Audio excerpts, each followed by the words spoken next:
르네상스 미술, 르네상스 양식, 바로크, 로코코. 르네상스 양식 A. 르네상스는 중세의 신중심 세계관에 대한 저항으로부터 시작되었다. 중세의 주인공이 왕과 영주들은 물질적으로 장원을 소유함으로써 지배 권력을 획득하고 정신적으로는 신으로부터 지배의 정당성을 얻었다. 이들과 대립하며 성장한 부르주아는 새로운 생산수단으로서 공장을 소유하면서 물질적 측면에서 권력 기반을 확보했으나 정신적 측면에서는 아직 종교에 종속되어 있었다. 부르주아는 신을 대체할 새로운 정신적 가치를 탐색했고 결국 인간의 이성에서 그 가능성을 찾았다. 부르주아가 인간 이성의 회복을 위해 지향한 문화는 중세 이전의 고대 그리스 로마 문화였다. 철학자들과 예술가들은 그리스 도교의 절대적 유일신이 손이 닿지 않았던 고대 문화에서 인간의 가치를 극복하기 위한 영감을 얻었다.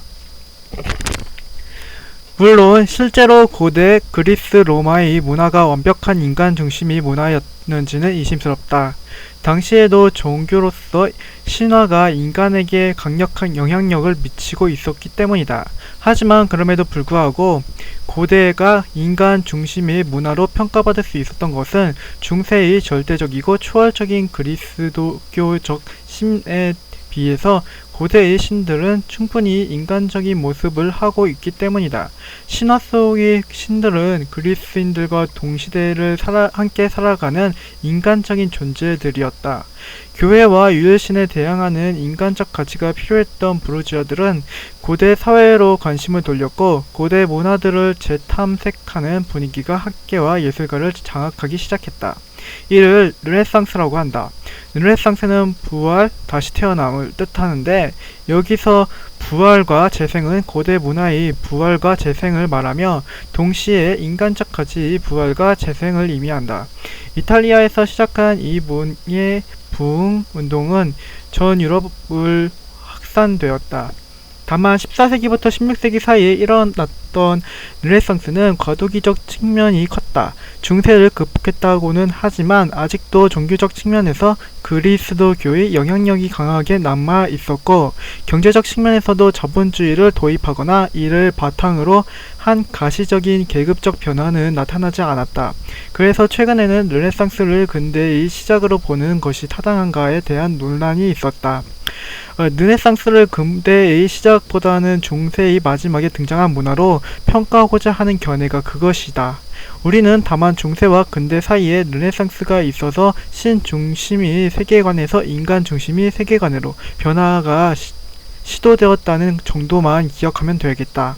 이러한 과도기적 성격 때문인지 실제로 르네상스 시기의 화가들도 화풍은 고대의 전통을 따르지만 내용적으로는 그리스도교의 소재를 활용하는 등 과도기적인 모습을 보였다. 르네상스 미술은 초기와 전성기로 나눌 수 있다. 우선 초기 화가들은 현실적이고 객관적으로 인체를 묘사하려 노력했고 정확성에 치중했다. 그러나 화면 속의 개별 대상에 대한 사실적인 묘사가 두드러진 반면에 그림 전체의 조화로운 구성에는 아직 소홀했다. 그림의 소재는 고대 신화에서 따온 경우가 많았다. 대표적인 작품으로는 보티첼리의 비너스의 탄생이었다. 후에 르네상스의 천재적인 화가들이 원근법이나 해부학을 토대로 완벽한 재현을 보여준 점에 비한다면 아직은 르네상스적 가치가 완전히 성숙하지 못한 시대적 상황을 보여준다고 하겠다. 위 작품이 비너스의 탄생이다. 거인족 크로노스가 아버지인 우라노스를 거세한 후에 난근을 바다에 던졌는데 그 난근 주위에 거품이 모여 미의 여신 비너스를 탄생시켰다는 그리스 신화의 내용을 담고 있다.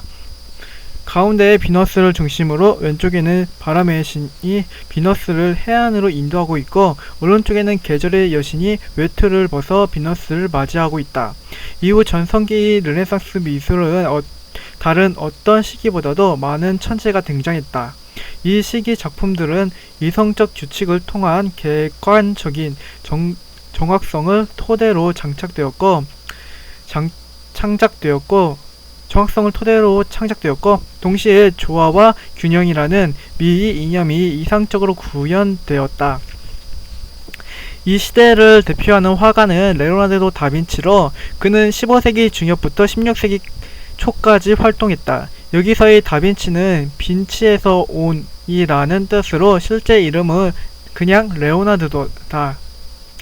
화가이자 조각가, 건축가, 기술자이기도 했던 레오나르도는 전형적인 천재의 모습을 보여주는 독특한 인물이었다. 그는 평생 동안 39 정도의 시체를 해부함으로써 인간의 골격이나 근육의 움직임에 대해 정확히 이해하고 있었고 이를 바탕으로 인물을 현실적으로 묘사할 수 있었다. 또한 공기원근법의 이론을 정립해서 이 차원의 평면의 깊이감을 강화하기도 했다. 원근법은 두 종류가 있다. 가장 일반적인 것은 선 원근법으로 평면에 대각선을 그려서 물체가 점점 작아지다가 결국 사라지는 소실점을 만들고 이를 기준으로 앞의 물체는 크게 뒤의 물체는 작게 그리는 방식을 말한다. 선 원근법은 르네상스 시기에 이미 잘 알려진 방법이었다. 원근법의 두 번째 방법은 공기원근법으로 가까이 있는 물체는 선명하게 보이지만 멀리 있는 물체일수록 공기로 인해 푸른색이 가미되고 채도가 낮아져 윤곽이 희미해지는 현상을 표현한 방법이다. 공기원근법이 잘 표현된 작품이 모나리자다. 이 작품은 인체 및 공간에 대한 사실성과 객관성을 바탕으로 한 르네상스 시대를 대표하는 모범적인 작품이라고 평가할 수 있겠다. 그 외에도 동방박사의 예배, 최후의 만찬 등이 유명하다. 레오나르도 이외에 이 시대를 대표하는 인물은 미켈란젤로다. 레오나르도보다 20살 정도 어린 미켈란젤로는 레오나르도와 경쟁 관계였다. 레오나르도가 회화에 집중한 반면 미켈란젤로는 조각에 집중했다. 대표적인 작품으로는 단번에 그를 거장이 반열에 오르게 한 피에타가 있다. 피에타는 자비를 베푸소서라는 뜻의 이탈리어다. 십자가에서 내려진 그리스도를 그의 어머니 마리아가 안고 있는 모습이다. 침울하지만 비통하지 않은 절제된 마리아의 표정과 사실적인 묘사는 경건함을 자아낸다. 이 외에도 다비드상과 모세상이 그의 천재성을 드러낸 작품으로 남아있다. 그는 평생 자신이 조각가라고 생각하며 살았지만 교회에서는 그가 회화도 그리기를 기대했다. 이러한 요구로 그는 시스티나의 천장화와 최후의 심판 등의 작품을 남겼다. 시스티나의 천장화에는 누워있는 아담과 하늘 위에 신이 손가락을 맞대려고 하는 그 유명한 천지창조의 그림이 그려져 있다. 다만 그의 회화는 2차원의 회화적인 장식미가 있다기보다는 뒤 풍경을 최소화하고 인물의 신체를 강조한 조각적인 면모가 강하게 나타났다. 그는 그림도 조각처럼 그린 것이다. 르네상스 미술은 교회에 종속되어 있던 수단으로서의 예술에서 벗어나 고대 그리스 로마 시대처럼 예술 그 자체의 가치를 회복했다는 점에서 의미를 갖는다. 이성적으로 완벽함과 조화를 추구하고 궁극적인 보편의 미를 지향했다는 점에서 르네상스 미술은 절대주의 측면을 갖는다. 전성기를 구가하던 르네상스 미술은 17세기가 되면 지나치게 이성적이고 규칙적인 측면에 대한 반발을 직면한다. 이성이 아닌 감성이 호소하는 상대적인 화풍이 등장한 것이다. 이를 바로크라고 한다. 바로크, 로코코 미술 B 14에서 16세기 르네상스 미술 이후 17세기와 18세기는 각각 바로크와 로코코의 시대였다. 르네상스 미술이 이성적인 측면이 강했다면 바로크와 로코코는 감성이 호소하는 예술 사조였다. 다만 바로크는 무겁고 어두운 반면 로코코는 밝고 가볍다는 차이가 있다. 우선 바로크는 포르투갈어로 삐뚤어진 진주라는 뜻이다. 처음에는 르네상스 미술에 비해 단정하지 않고 우아하지 못하다는 경멸적인 뜻으로 붙여진 이름이었으나 이후 전 유럽을 휩쓴 고유한 양식으로 자리매김했다. 르네상스 미술이 고전적인 균형과 조화의 세계를 표현하려 했던 것과는 달리 바로크는 유동적이고 강렬하며 장식적인 예술을 추구했다. 바로크 미술의 시대를 열었다고 평가되는 인물은 이탈리아에서 활동한 카라바조다.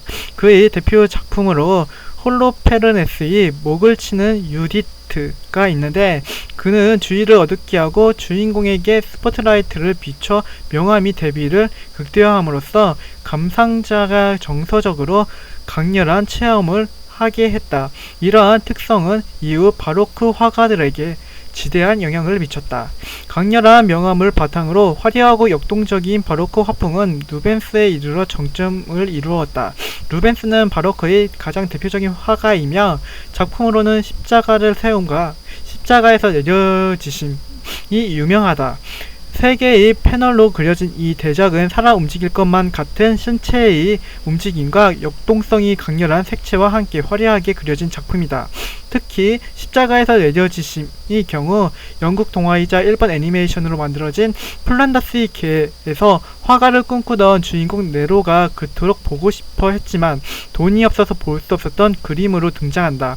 결국 추운 겨울에 몰래 교회에 들어간 네로가 파트라슈와 함께 죽기 전에 이 그림을 보게 되는데 그 슬픈 결말이 화려하고 역동적인 루벤스의 그림과 대비되어 극적인 효과를 일으켰다. 카라바조와 루벤스 이외에도 렘브란트와 벨라스케스 등의 화가들이 이 시대를 주도했다. 18세기가 되면 바로크의 감성적 측면을 이어받지만 그 표현이 무게감과 강렬함에서 벗어나 부드럽고 섬세하며 에로틱한 로코코가 등장한다. 로코코는 프랑스에서 발생하여 전 유럽에서 유행했는데 그것은 시대적 상황과 무관하지 않다. 1789년 프랑스 혁명 무렵 왕권이 약화되고 부르주아가 세상의 주인공으로 떠오르면서 예술가들도 왕실을 위한 그림보다는 부르주아나 귀족이 향유할 수 있는 그림을 그리게 되었다. 그래서 당시 이 그림은 부르주아와 귀족이 주거 장식을 위해 아늑하고 감미로운 동시에 에로틱한 감성이 밝은 화풍이 주를 이룬다. 우리가 영화에서 프랑스의 화려하고 장식이 많으며 향락적인 사교계를 흔히 볼 수 있는데 그때의 전형적인 모델이 되는 시기가 르코코 시대라고 할 수 있다. 이 시기의 대표적인 화가는 부셰다. 그는 프랑스 로코코 미술의 전성기를 대표하는 화가다. 그는 당시에 유행하는 소품들이나 장식들을 그림의 소재로 사용하는 대중적인 화가로 당시 사람들에게 인기가 많았다. 그는 40년간의 활동 기간 동안 회화만 1000점을 제작할 정도로 왕성하게 활동했던 까닭에 현재까지도 남아있는 작품들이 많다. 비너스의 화장, 아침 식사 등이 있다. 중간 정리. 우리는 지금까지 고대, 중세, 르네상스 시기의 미술을 알아보았다. 우선 고대 미술은 그리스 로마를 기반으로 하는 이성을 중심으로 하고 조화와 균형과 비례를 통해 아름다움을 추구하는 미술이었다. 이러한 고대 미술은 미술사의 중심축으로서 미술사 전체에서 예술가들의 정신적 뿌리를 제공했다. 이어서 나타난 중세 미술은 사실상 고대 미술과는 단절이 왔다. 초기 그리스도교 미술에서 로마네스크, 고딕으로 이어지는 변화하는 점차 미적 측면이 강조되긴 했지만 전반적으로 예술의 가치를 저하하고 종교적 가치의 예술을 종속시키는 모습을 띄었다. 이후 르네상스 시대가 되어서야 예술 그 자체의 가치를 회복하기 위한 노력이 발생했다. 르네상스 미술은 중세의 신에 종속된 예술을 해방시키고 고대의 미술적 화풍을 재현했다. 이에 따라 이성 중심적이고 수학적이며 조화와 균형을 추구하는 모습을 보였다. 이후 르네상스 후기에 이르면서 이러한 조화와 균형에 저항하고 감성적이며 장식적인 측면을 강조한 바로크와 로코코가 등장했다. 이러한 종교와 왕실을 위한 예술이 아닌 당시부터 새로운 권력으로 떠오른 부르주아와 귀족을 위한 예술을 추구했다. 개인의 감성과 체험이라는 주관성이 강조된 상대주의적 화풍이 탄생한 것이다. 미술사를 단순화해 본다면 그리스 로마 미술을 시작해서 이 시대의 정신을 이어받는 르네상스 미술은 이성적인 예술을 추구하는 절대주의적 미술이라고 할 수 있을 것이다. 이에 비해서 감성적 측면을 강조하는 바로크, 로코코는 상대주의적 미술로 볼 수 있다. 다만 중세는 종교적 성향이 예술의 가치를 압도하므로 논외를 하려고 한다. 표로 정리하면 다음과 같다.